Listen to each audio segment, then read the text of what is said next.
Hi guys and welcome back to the Mighty Blues. My name is of course Cameron and welcome back today to another video. I apologise that there hasn't been a lot of videos over the last coming days. If you watched my last video, you will have heard and seen that I was actually out of my house. I was staying at my girlfriend's for a few days whilst my car was being fixed, and therefore I wasn't able to sit down at my setup. I didn't have the ability to live stream, and I could only really record little videos on my phone and get them uploaded sort of an hour and a half after they'd been recorded. But we're back now, so I apologise for the little hiatus. Thought we'd have a couple of days off as well. Not a lot has gone on over the last couple of days. Obviously, we've had the news of Damari Gray's exit, which we're going to talk about in today's video. But other than that, not an awful lot has gone on. It's obviously the international break, so it is extremely boring in terms of football. But it's probably a break that we all needed after what was a pretty manic week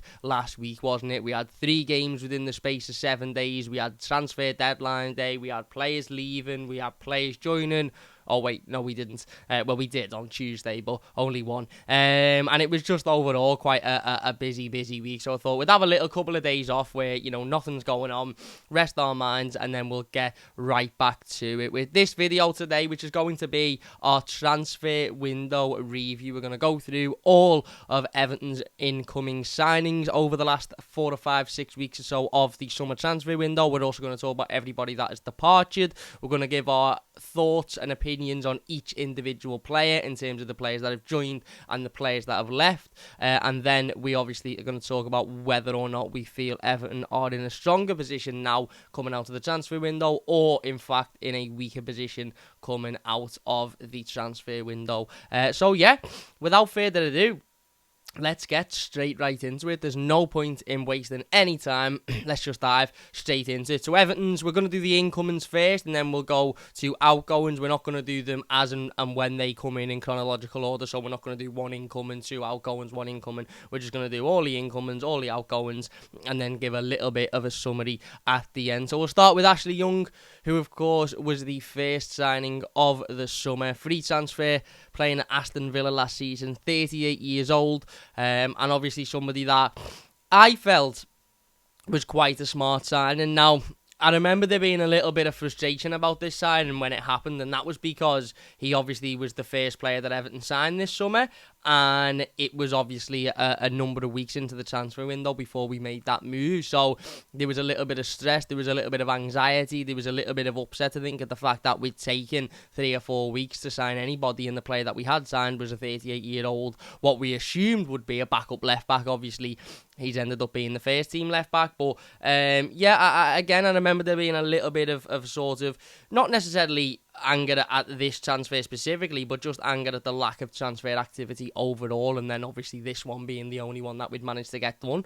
At the time, I felt like it was a sensible deal. Ashley Young had just played an awful lot of football for Aston Villa last season. They, of course, had gotten into European football. He'd done well. He kept Matty Cash out of the side for a number of weeks. He kept Luca Dean out the side as well. So he played an awful lot of football at the highest level for a team that done really, really well in the Premier League last season. So even though he was 38 years old and that sort of number was continuously popping up when people were talking about it, yeah, but he's 38, yeah, but he's 38, yeah, but he's 38.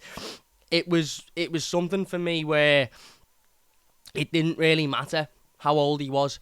Didn't really matter if he was 38 years old or he was 28 years old. What mattered to me was that he was going to be able to come into Everton Football Club and have an impact on this football club and on this team. Now, whether that impact was going to be starting every week at left back, or whether it was going to be somebody that is experienced, somebody that has won titles, somebody that has been around the Premier League for a number of years and is able to fit in to multiple different positions, left back, left midfield. He's played right back before, of course.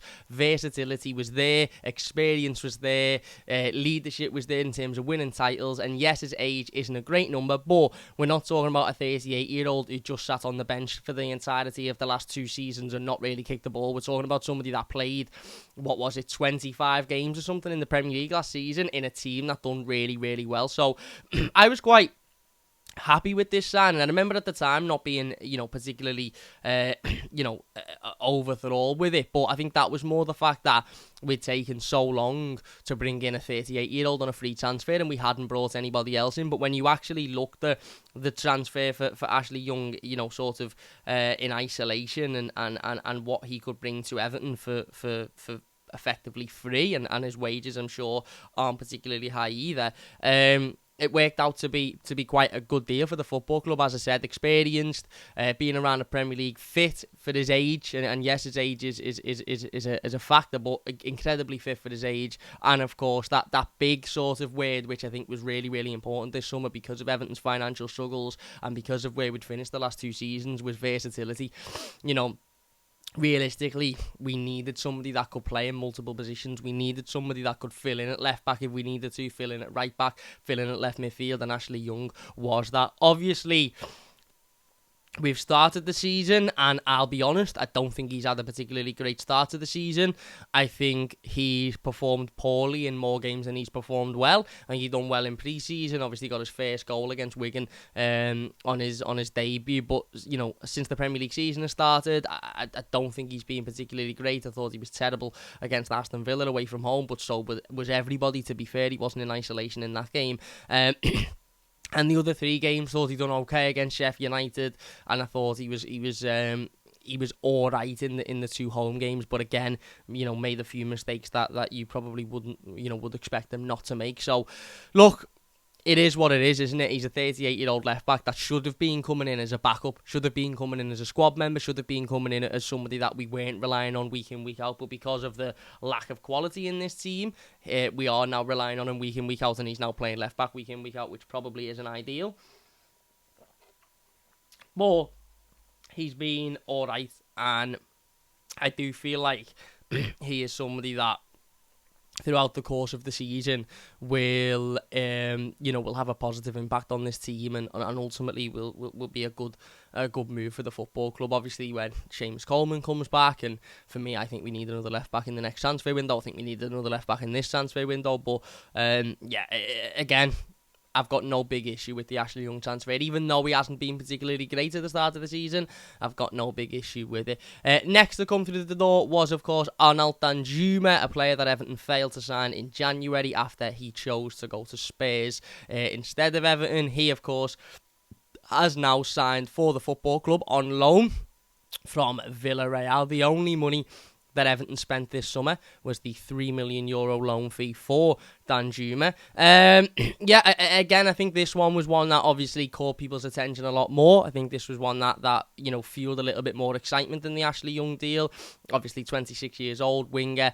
As I said, went to Tottenham last January instead of moving to Everton. Didn't quite get his opportunity at Tottenham. Spoke in his initial interview with the football club about how that game at Goodison Park against Tottenham, when he was warming up down the sideline and he was being given loads from the Everton crowd, really sort of made him feel like he wanted to join this football club. So he's obviously got that mentality in him. It reminded me a little bit of Richarlison when he said that sort of mentality of, oh, go on then, I'll come and join you and I'll prove that I'm good enough. And yeah, as I said, somebody that Everton obviously have targeted for a while, somebody that Everton have wanted to get through the door for a while, and somebody that ultimately improves our forward options massively. Again, he's obviously scored 2 goals in his opening few games as an Everton player, one in the Cup against Doncaster and one, of course, in the Premier League against Sheffield United.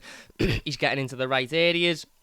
He's creating opportunities. Could he do a little bit better at times? Yes, he could. I think he's had a couple of moments, especially against Sheffield United, where his decision-making was poor and maybe could have done a little bit better. Maybe could have made the different decision, but ultimately, you're going to get that. He's somebody that clearly is incredibly talented. I think he was in the Champions League Team of the Year only a couple of years ago, or Team of the Tournament only a couple of years ago. Obviously, didn't get his opportunity at Spurs. His stats actually were quite impressive at Spurs when you compare them and consider them to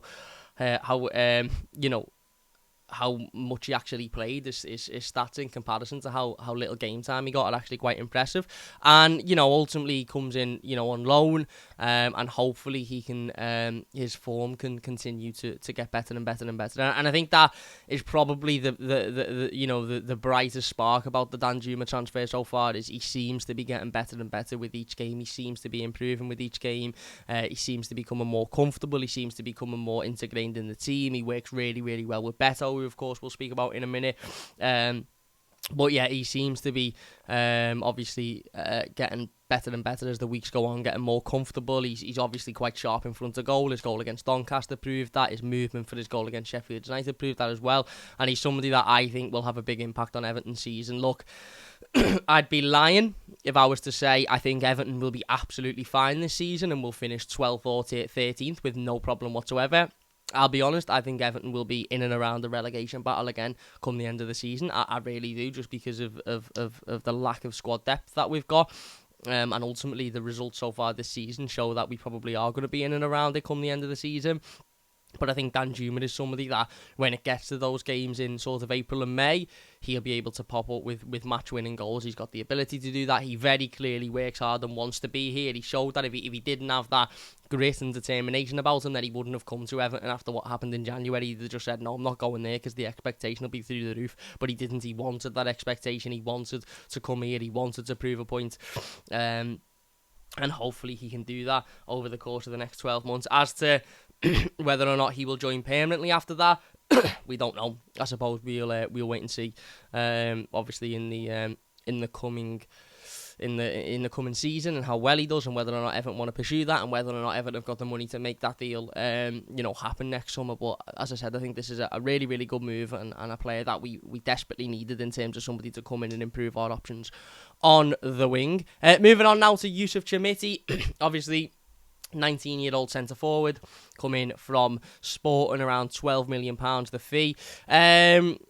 Again, excitement, but a little bit of worry when this one was announced. The excitement was because we'd signed a young striker, 19 years old, 6'3", 6'4", all of the physical stats and attributes for somebody that could do really, really well in the Premier League. Obviously, he's incredibly raw. Obviously, he's incredibly inexperienced. Obviously, he will need a lot of work, and the manager has told us that, and the manager has told us that multiple times, and I think we've seen that in the couple of appearances that he has had in the Cup against Doncaster.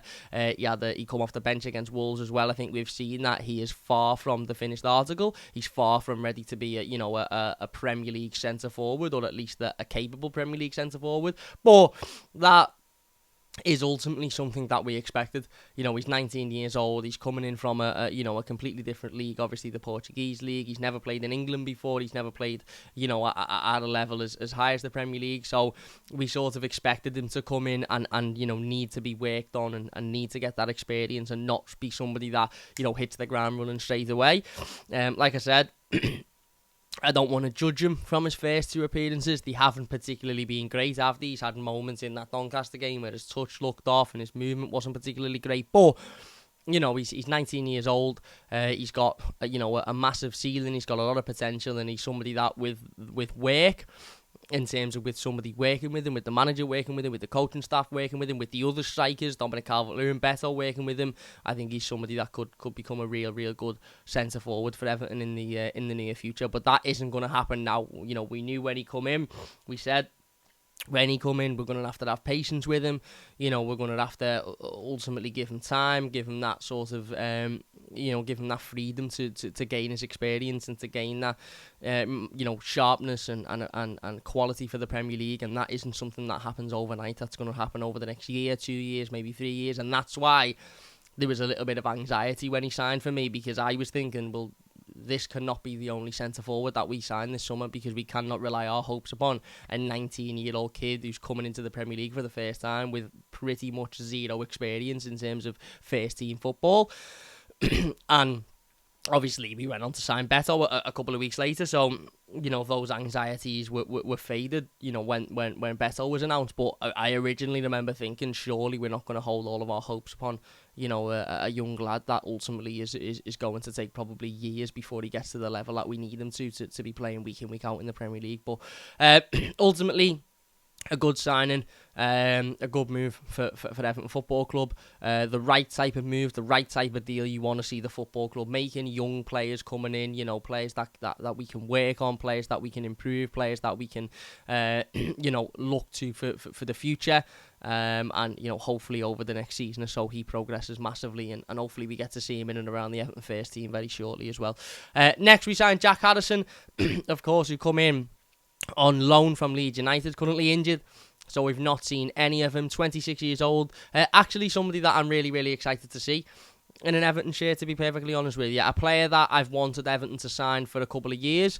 I think he's a really, really, really useful, good Premier League winger. I don't think he's anything absolutely extraordinary. I don't think he's somebody that, people will be screaming and shouting about, but he is somebody that gets you goals and gets you assists in the Premier League, and that is something that Everton haven't had enough of over the last 2 or 3 years. We haven't had enough goal scorers. Even when you look at the players that have just left the football club, Damari Gray, 4 goals last season, 4 goals the season before. Alex Iwobi, 1 goal a season for pretty much his entire Everton career.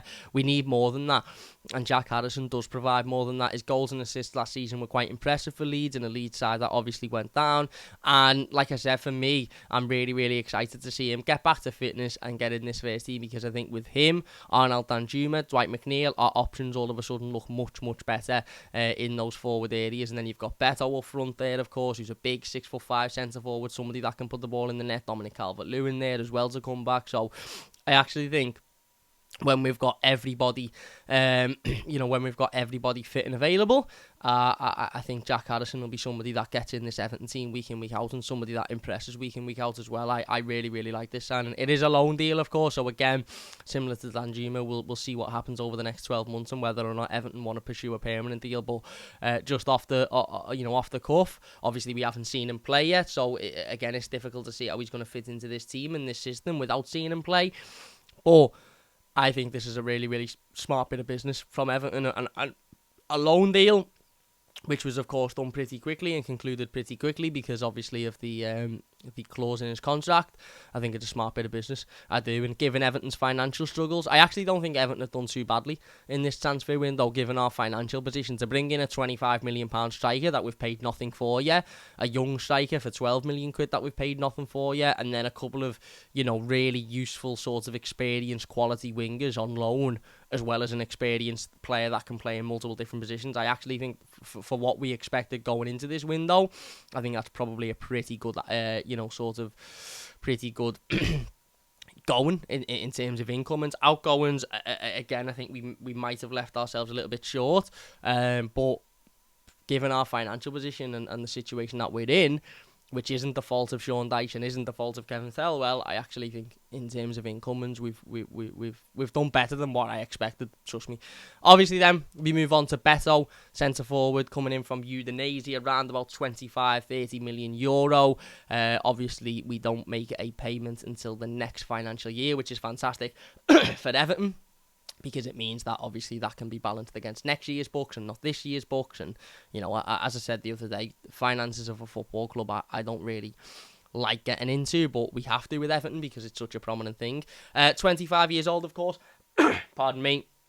Really, really happy with this deal so far. I know we've only seen him twice.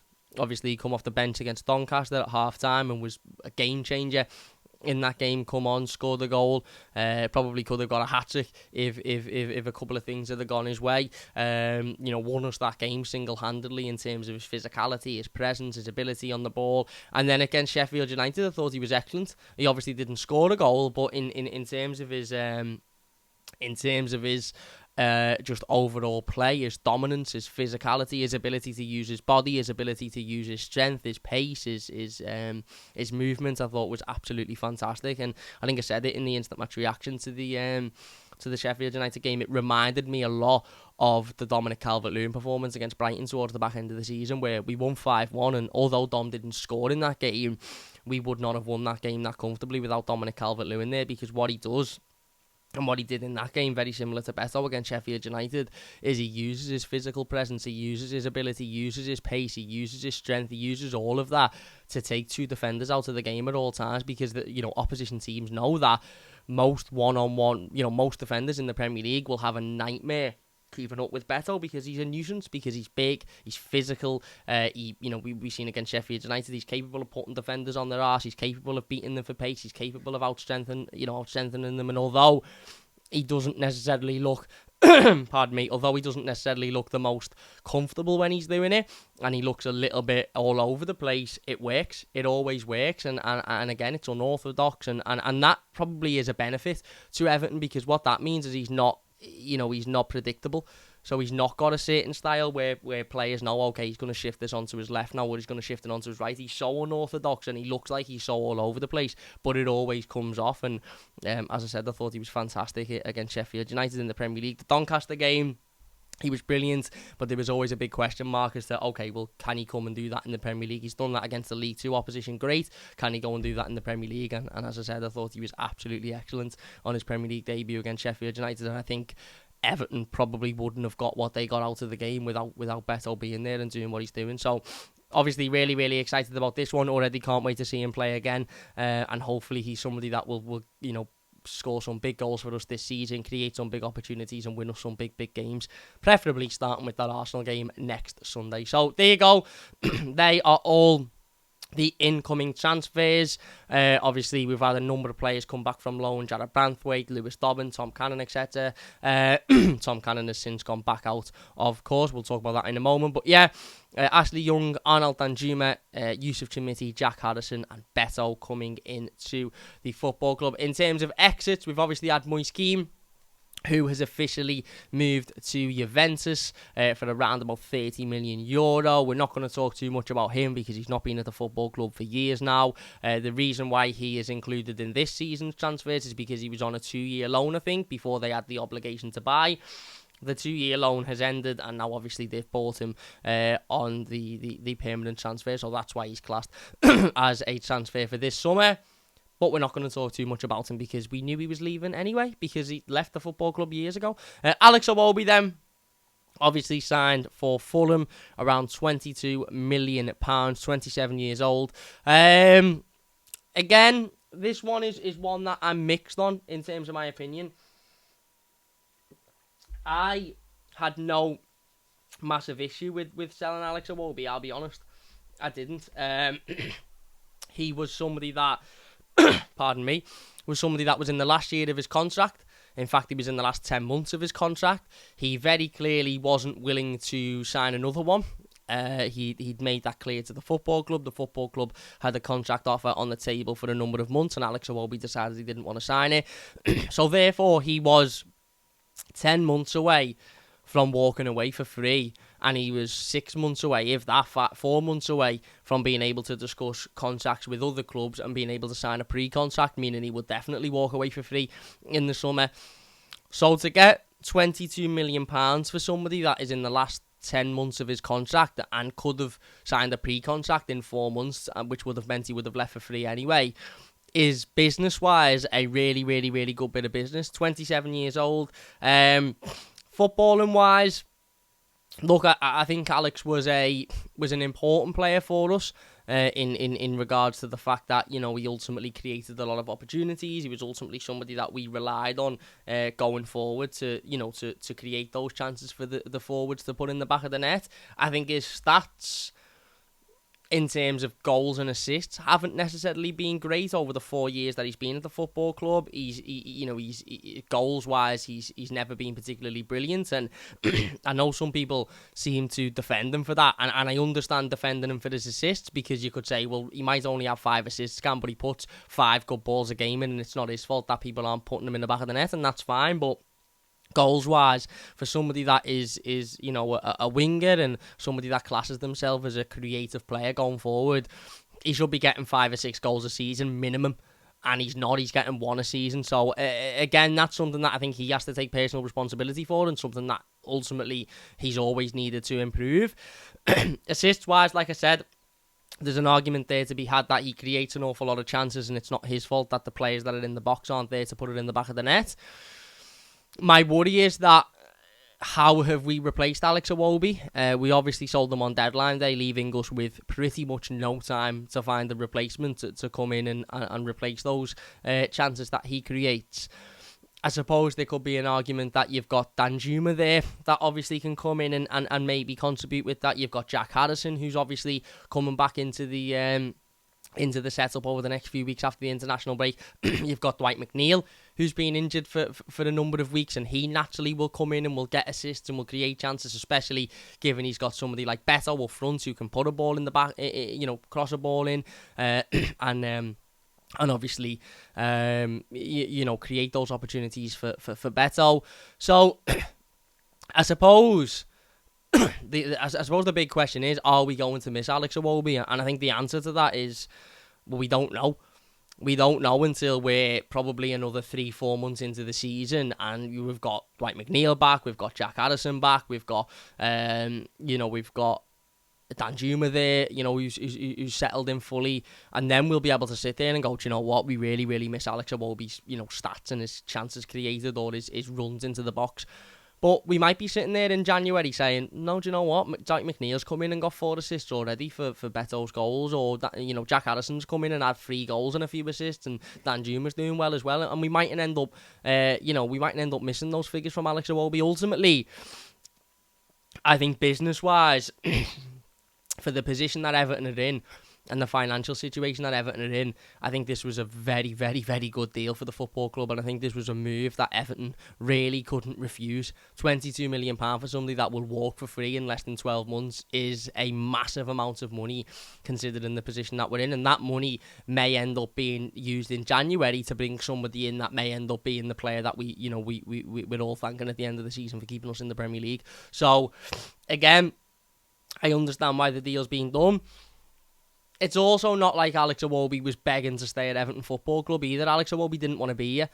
He made that quite clear. He made that clear to the manager. He made that clear to the football club. And he made that clear by not signing his new contract. He didn't want to be here. Now, I'm not saying he would have kicked up a massive fuss had he have had to stay. He probably would have just got his head down, worked hard. But he would have almost certainly left Everton Football Club in the next 12 months. It would have taken a drastic change, I think, for him to change his mind, and I don't think Everton are going to have a drastic change anytime soon. So for somebody that didn't really want to be here and was going to leave anyway, to get £22 million for him is a big move.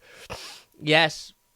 The question is, well, are we going to miss him, and have we correctly replaced those chances that he creates and those moments that he obviously brings to the team? And like I said, we'll know the answer to that in 4 or 5 months' time when everybody's back fit and when we've obviously had Dwight McNeil back in the team and Jack Harrison, etc. But again, it was one of them for me. I wanted us to replace Alex Iwobi because I think, people can say, well, we've got Jack Harrison and we've got Danjuma, but the reality of the situation is we needed to bring in 2 wingers before we even knew Alex Iwobi and Damari Gray were leaving the football club.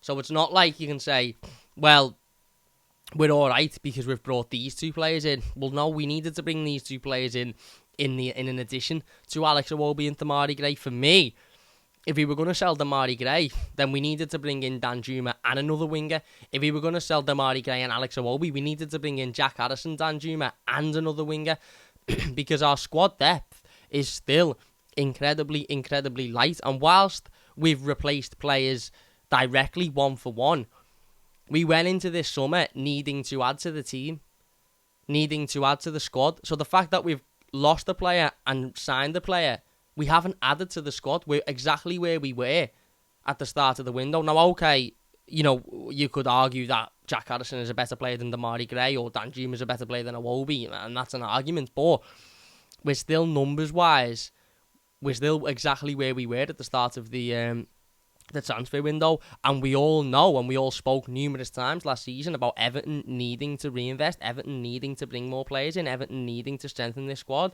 And we haven't. Okay, we've directly replaced the players that have left the football club, but we haven't brought in enough squad depth to be able to sit here and go, do you know what, I'm quite confident that Everton will be alright this season. Just think about it. If we get a big injury to, Danjuma, and then Jack Harrison gets an injury for 6 weeks, who's coming in to replace them on the wings? You've got Lewis Dobbin coming in, who I personally don't think is ready. Now, okay, maybe he'll have a bit of a baptism of fire, a little bit like Anthony Gordon did. Maybe he'd be thrown in there and maybe he'll live up to that expectation, but maybe he won't. Maybe he's just not ready yet and will struggle then.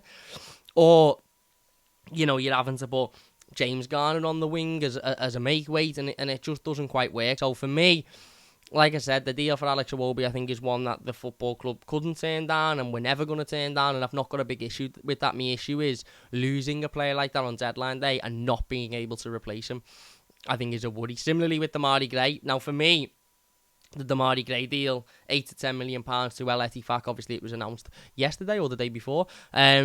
Again, this was one that was always going to happen. You've got a player there that doesn't want to be at the football club, doesn't want to play for the football club. You've got a manager there that has come out publicly and spoke about how the club and the player have had a disagreement, and that he's basically said he doesn't want to be here. It was always needing to happen. Damari Gray was always going to have to leave Everton Football Club. He's had his shirt number stripped, of course. Jack Harrison now wearing the number 11 shirt. It was never going to work. And as we said the other day when we spoke about the Damari Gray situation, whether you are on Damari Gray's side, whether you are on Sean Dyche's side, this is a situation that should have been resolved weeks and weeks and weeks and weeks ago. And it would have allowed us to go and get a replacement as well. The club said 4 weeks ago, we're not going to let Damari Gray leave until we've got a replacement. So we knew he was going to leave 4 weeks ago. So why didn't we sell him and then go out and buy a replacement with those 4 weeks left of the transfer window? Because then we put ourselves in a position where we're getting to deadline day and he's coming out with public statements on Instagram. And, the manager's doing interviews talking about how he said he was moving to another club. And Dyche said, no, you're not, because we haven't agreed a deal, etc., etc. It just become a big situation when it didn't need to be. And it was always only going to be resolved in one way. And I said it on that video the other day when we spoke about it. There was only ever one resolution, and that was Damari Gray leaves Everton Football Club.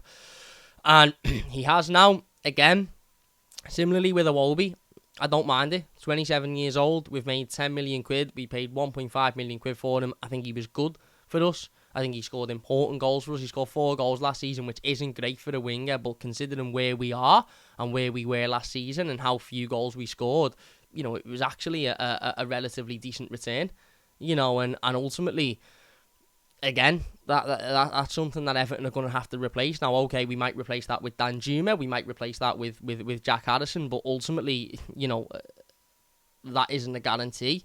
So I would have liked Everton to have sold Damari Gray and then gone on and bought a replacement, but we haven't done that. We've sold Damari Gray, and now we can't bring in a replacement until January. Sorry about that.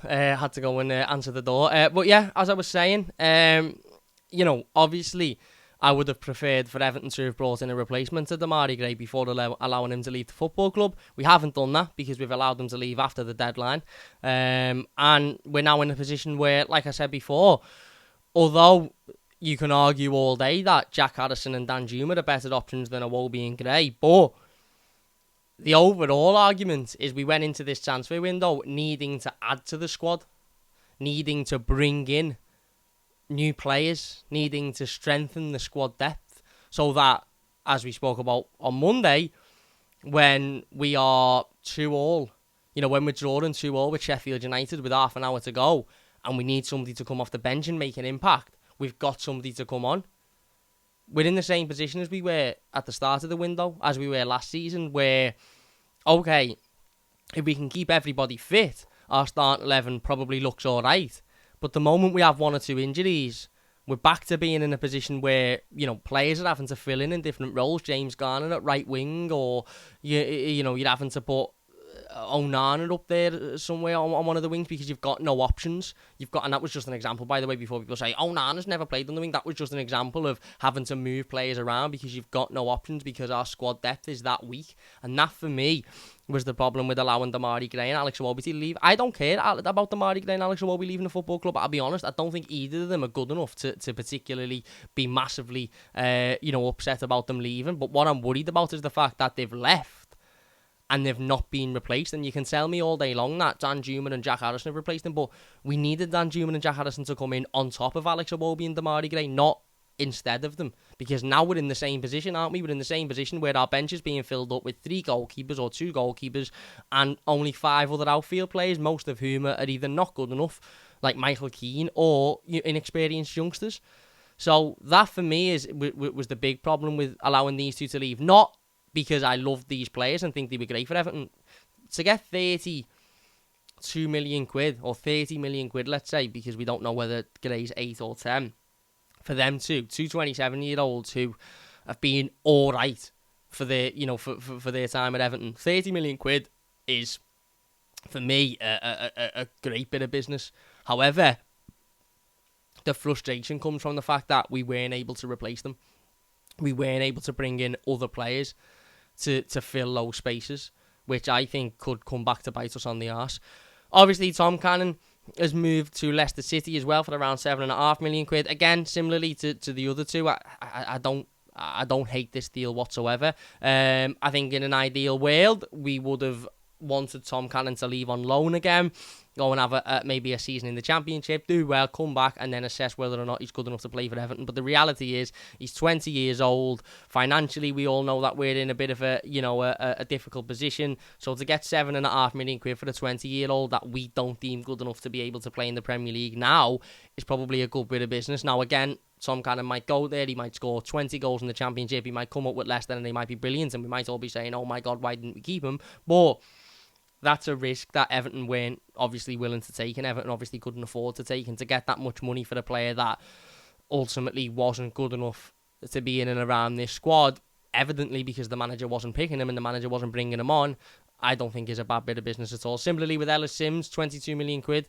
obviously has moved to Coventry for around 7 million euro. Again, somebody that was ultimately not good enough to be, a Premier League player for Everton, and that showed. He scored 1 goal last season, which was a big goal against Chelsea at Stamford Bridge, of course. But again, clearly the football club didn't think he was good enough to be somebody that had was one of our forward options this season. If you look at our striking options now, you've got Beto, you've got Dominic Calvert-Lewin, and you've obviously got Yusuf Chamiti in there.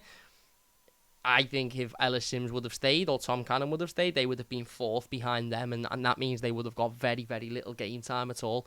So when you think about Tom Cannon and you think about Ellis Sims, for me, I think the Yusuf Chamiti deal sort of concludes it all. Once we bring in a 19-year-old from Portugal who is inexperienced and who needs working on, and they go into the squad ahead of these two players, then the writing's on the wall for Tom Cannon and Ellis Sims, isn't it? They're basically inadvertently being told, move on and go and find another football club. And as I said, to get £12 million for both of them, I don't think is a bad bit of business at all. We've obviously had Niels Nkunku leave. He went to Saint Etienne, and I think since then he's gone to Eintracht Frankfurt as well. So we've got a couple of million quid from that. No bother with that. And then obviously Yerry Mina left on a free transfer. Tom Davis left. Asmir Begovic and Conor Cody all left, of course. Neil Maupay has gone to Brentford on loan. Again, I'm not massively upset with this one, obviously, because Neil Maupay just wasn't very good for Everton and hadn't been very good for Everton and was very unlikely to be very good for Everton. I actually do think he's somebody, ironically, that we probably could have utilised had he have stayed at the football club. Not as a centre-forward, but I actually think in that role, sort of playing off the striker, being that sort of hold-up player, not number 10 probably isn't the right phrase to use, but I think we've seen a little bit against Doncaster when he come on that he worked quite well with Beto and being that sort of hold-up player and holding the ball up for Beto to run onto. Look, I'm not sitting here saying we should have kept him, and I'm devastated that we've allowed him to leave, because I'm not, but I just think maybe there was something to explore there. But ultimately, he wants to go and play football. He sees himself as a striker, and he's obviously gone back to Brentford, the club where he played in the Championship, done well for them there, and hopefully he does really well this season as well, and then they sign him on a permanent in the summer. Fair play to him for wanting to leave and go and get first team football. But yeah, again, not one I'm going to lose any sleep over. Mason Holgate, of course, has gone to Southampton on loan. Again, for me, should have hope. My hope would have been that we'd have sold him. We haven't. He's gone on loan. I don't think he'll ever play for Everton again, so it is what it is. And then Jean-Philippe Gbamin obviously has terminated his contract with Everton Football Club and is now a free transfer. What a waste of money that player was. Yeah, again, look, I'm not going to sit here and have too much of a go at Jean-Philippe Gbamin. He's somebody that ultimately has been incredibly unlucky is probably not doing it justice. He had a terrible injury. He come back. He was back for about 10 days, and then he got another terrible injury. And look, it was just never ever going to work for him at Everton, was it? And I think him moving away from the football club and going to find another football club elsewhere is probably the right move. So yeah, there you go. That is all of Everton's transfer business, incoming and outgoings. Overall, for me, I think that, like I said, I think in terms of incomings and the position that Everton are in financially, I think we've probably done quite well to get what we've got. To bring in Beto for €25 million, obviously a deal that is being structured, really positively for the football club, meaning we don't have to pay for him until next year. And, he looks good, he looks big, he looks physical, he looks like somebody that could have a big, big impact on this team going forward. Yusuf Chamiti is obviously a good young striker that's going to come in and learn a lot, and hopefully he can be one for the future. And then you've got Jack Harrison, Dan Juma, who I think are very capable wingers, very capable Premier League wingers, capable of scoring goals, creating chances, and then Ashley Young brings the experience. Like I said, from what I expect the business Everton to do and the position Everton were in financially, I expected a lot less than what we actually got. And again, the outgoings, no problem in isolation with the Iwobi leaving for £22 million. Good deal financially for the football club. No problem with the Damari Gray leaving. My problem is we haven't strengthened in the squad depth. We've lost players and we've replaced them directly, but we needed more than that. If we were in a position at the end of last season where we looked at the squad and we went, you know what, that's absolutely fine. I'm happy with that the way it is. There's enough players there. There's enough quality there. Sound. I'm happy with that. And then we lost the player and we replaced them directly. Like we lost Gray, we brought Harrison in, or we lost Iwobi, we brought Dan Juma in. I'd go, do you know what, fine. But we weren't. We were in a position at the start of the summer, at the end of last season, where we all said, well, even if Gray stays or Iwobi, we didn't even have those conversations because it weren't rumoured that either of them were going to leave. But we were in a position where we were saying, we need to strengthen, we need to bring in players, we need to bring in more wide players, we need to bring in another centre forward. And ultimately we failed to do that because we sold players. And yes, we directly replaced them, but we didn't bring in what we needed at the start of the summer.